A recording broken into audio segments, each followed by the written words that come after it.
Hello students, welcome back to my channel. तो आज हम करेंगे what is greenhouse effect, green house gases, causes and effect करेंगे। तो what is greenhouse effect? Greenhouse effect क्या होता है? It is a natural process that warms the earth surface. तो एक नेचुरल फिनोमेना है जिससे हमारा क्या होएगा, जो अर्थ की सरफेस है वो वार्म हो जाएगी एंड जो एटमॉस्फेयर में जो टेम्परेचर है वो क्या हो जाएगा, इंक्रीज होएगा। सो कैसे लिखेंगे? It is a natural process that warms the earth's surface when the sun energy reaches the earth's surface and some of it is reflected back to the surface and rest is absorbed। तो क्या होएगा, जैसे ये सन है तो सन में से radiations आ रही हैं, सम ऑफ जो रेडिएशंस होंगी उसको कौन एब्जॉर्ब करेगा? एक तो करेगा अर्थ की सरफेस और कुछ रेडिएशंस को कौन एब्जॉर्ब करेगा? हमारा एटमॉस्फेयर एब्जॉर्ब करेगा। तो देखिए इन दोनों ने मिलकर जो रेडिएशंस है उसको एब्जॉर्ब कर लिया, लेकिन जो सारी की सारी जो रेडिएशंस आ रही है वो सारी की सारी ही रेडिएशंस एब्जॉर्ब नहीं होती, तो कुछ जो रेडिएशंस होती है वो रिफ्लेक्ट हो जाती है। ठीक है, तो the radiations which are absorb by atmosphere and surface of earth वो मिलकर क्या करेगा, अर्थ की सरफेस को वार्म करेगा और टेम्परेचर ऑफ एटमॉस्फेयर को इंक्रीज कर देगा, जिसे हम बोलते हैं ग्रीन हाउस इफेक्ट बोलते हैं। ठीक है, तो कैसे लिखोगे? The energy which is absorbed that warm the atmosphere and surface of earth. So this is called as the green house effect. Greenhouse effect को क्या बोलते हैं? दोबारा देखो कि जब सन से रेडिएशंस आती हैं, उस रेडिएशंस को कौन एब्जॉर्ब करेगा? एटमॉस्फेयर एंड हमारी अर्थ की सरफेस, जिससे हमारा एटमॉस्फेयर का जो टेम्परेचर है वो इंक्रीज हो जाएगा, हमारी अर्थ की सरफेस जो है वो वार्म हो जाएगी, जिसकी वजह से क्या होएगा, ग्रीन हाउस इफेक्ट होएगा। लेकिन यही कुछ रिस्पॉन्सिबल नहीं है, ये सिर्फ की सिर्फ जो रेडिएशन है वही रिस्पॉन्सिबल नहीं है, उसके अलावा क्या होता है रिस्पॉन्सिबल? ग्रीन हाउस गैसेज जो मिलकर ग्रीन हाउस इफेक्ट करने में हेल्प करता है। तो जो हमारे एटमॉस्फेयर में बहुत सारी गैसेज होती हैं, उनमें से जो ग्रीन हाउस गैसेज है वो कौन सी है? CO2, methane, CFC, nitrogen oxide and nitrous oxide and water vapour. तो ये जो सारी की सारी गैसेज मिलकर क्या करती हैं, जो रेडिएशंस आ रही है ना उसको एब्जॉर्ब कर लेती हैं। ये सारी की सारी गैसेस मिलकर जो रेडिएशंस आ रही हैं सन में से उसको क्या कर लेगी? एब्जॉर्ब कर लेगी। मतलब ये एटमॉस्फेयर में जो ये गैसेस है उसको एब्जॉर्ब कर लेता है, जिसकी वजह से टेम्परेचर इंक्रीज होता है, उसकी वजह से क्या होता है? ग्लोबल वार्मिंग होता है। ठीक है, तो आप ग्रीन हाउस गैसेस के बारे में लिख देना। उसके बाद आपको आपके लिए ये चार्ट बनाया जिसकी वजह से आपको एक बहुत ही बेनिफिट होगा लर्न करने में। तो जैसे स्टार्ट कीजिए यहाँ से। तो concentration of green house gases जैसे इंक्रीज होंगी तो उसकी वजह से क्या होगा? टेम्परेचर इंक्रीज हो गया, टेम्परेचर इंक्रीज हो गया, उसके बाद क्या होगा? एटमॉस्फेयर एंड अर्थ की सरफेस क्या हो जाएगी? वार्म। तो जिसकी वजह से क्या होगा? Green house effect. तो उसकी वजह से क्या होगा? Global warming. तो देखिए ये ग्लोबल वार्मिंग का जो रीजन है वो यहाँ से स्टार्ट हो रहा है कि जैसे जैसे ग्रीन हाउस गैसेज इंक्रीज हो जाएंगी वैसे ही वैसे क्या होएगा? टेम्परेचर इंक्रीज होएगा। तो उसके बाद क्या होएगा?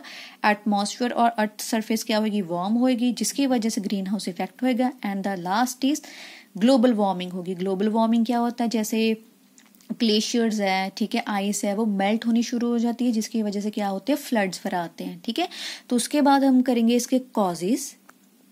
सो these are the causes which are responsible for greenhouse effect, global warming. तो सबसे पहले है CO2, methane, N2O and CFC। ठीक है, तो first of all let's start with the carbon dioxide.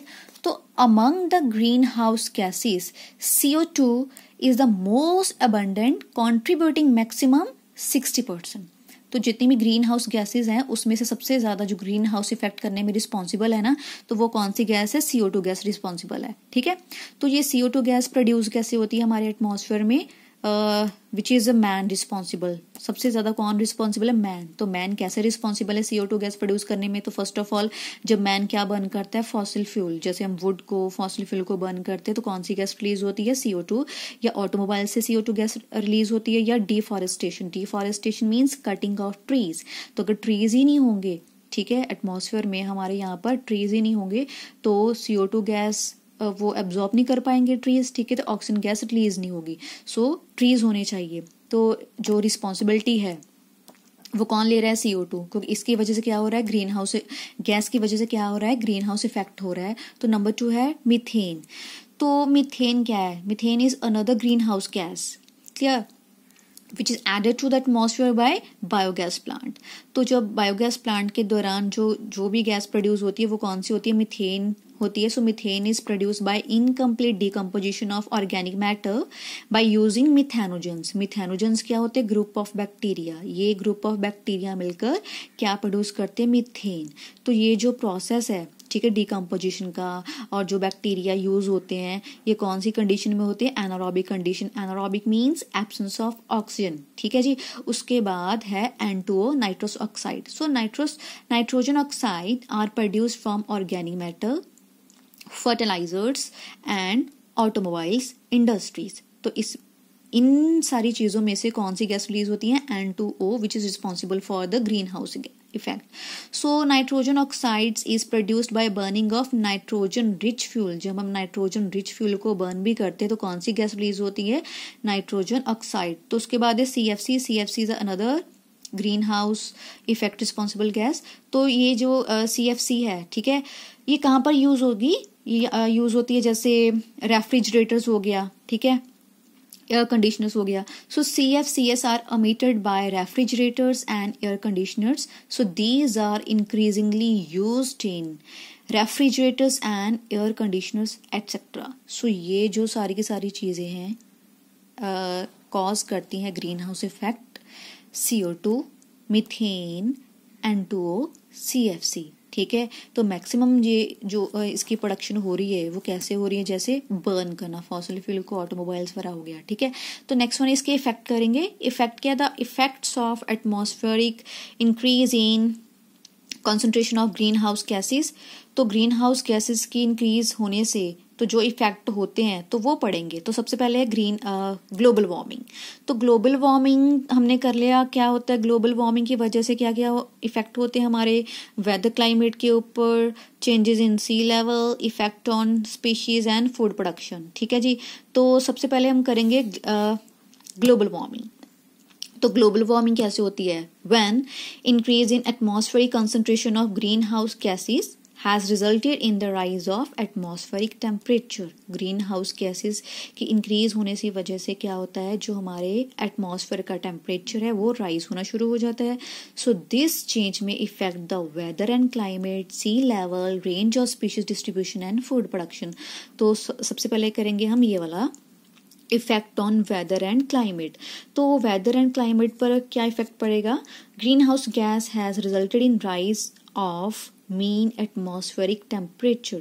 So frequencies of drought, floods will increase and the climate change will bring widespread ranges of disease factors, waterborne pathogens. तो जैसे मान लीजिए क्या होएगा, जैसे ग्रीन हाउस गैसेस बढ़ेगी उसकी वजह से क्या होगा, ग्रीन हाउस इफेक्ट होएगा, टेम्परेचर जो है इंक्रीज हो जाएगा। तो उसकी वजह से क्या होएगा, जो क्लाइमेट एंड वेदर पर इफेक्ट पड़ रहा है जिसकी वजह से क्या होंगे, फ्लड वगैरह आने शुरू हो जाएंगे, ठीक है, फ्लड्स आएंगे, ठीक है। तो फ्लड आने शुरू हो जाए, तो जब फ्लड आएंगे तो उसकी वजह से क्या होगा, वाटरबॉर्न पैथोजेंस इंक्रीज होंगे जो हमारे बॉडी में डिसीज क्रिएट करेंगे, ठीक है जी। एक ये हो गया। तो दूसरे वाला क्या होगा, चेंज इन सी लेवल। तो चेंज इन सी लेवल में कैसे इफेक्ट करेगा, the global warming will raise the sea level which leads to the melting of glaciers, ठीक है जी।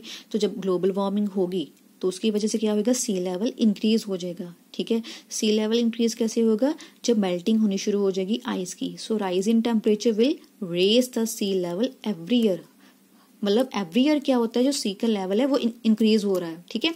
सो rise of even half a metre of sea level would be dangerous. It will affect the thousand of islands, जैसे बांग्लादेश हो गया या other cities होंगी हमारे world की, वो सबमर्ज होनी शुरू हो जाएंगी।